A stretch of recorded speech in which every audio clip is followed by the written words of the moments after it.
Welcome to the UC Davis Food Innovations Lab. My name is Morgan, this is Brandi, and this is Jenna. We're students in the UC Davis Food Science Department. Today we're going to be talking about gluten.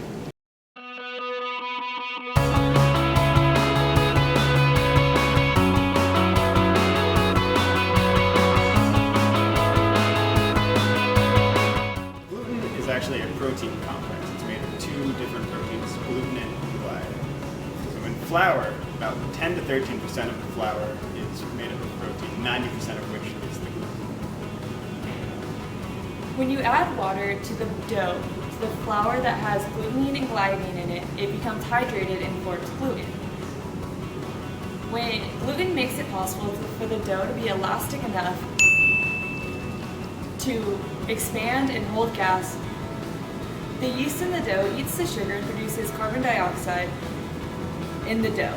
The gluten makes a protein film that surrounds the carbon dioxide bubble. Glutamine provides the strength and elasticity in the dough, and gliadin is water soluble and helps the dough rise. As we can see, gluten provides the characteristic properties found in dough.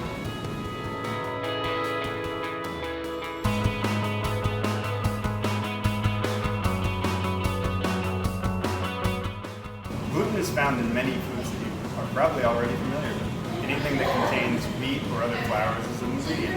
Things could be common, like pizza dough and bread, something you might not expect, like soy sauce.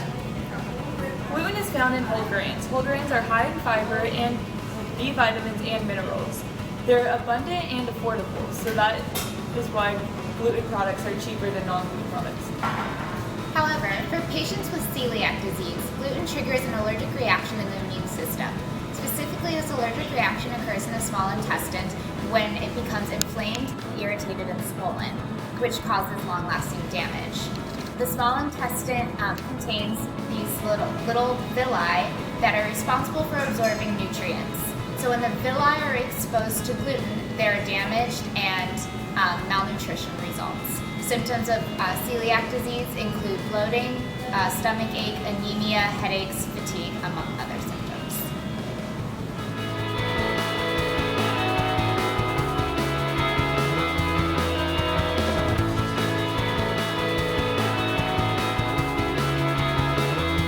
This is a traditional loaf of white bread. It's made of wheat flour, water, yeast, sugar, salt, and a little bit of oil. As you can see, it has a lot of the characteristics that we love about bread. It's fluffy, it has a nice chew to it, and all of those things are made possible by gluten. When we try to replace wheat flour with other flours that don't contain gluten, you end up with a loaf that looks a little different. So this is a loaf that we made without gluten.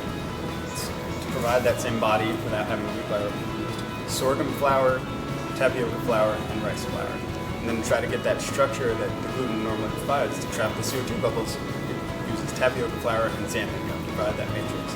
As you can see, it's not quite as strong as the gluten dough because it didn't trap the CO2 bubbles, so a lot of people could escape, and the rise was not as much. So it's a much denser loaf of bread.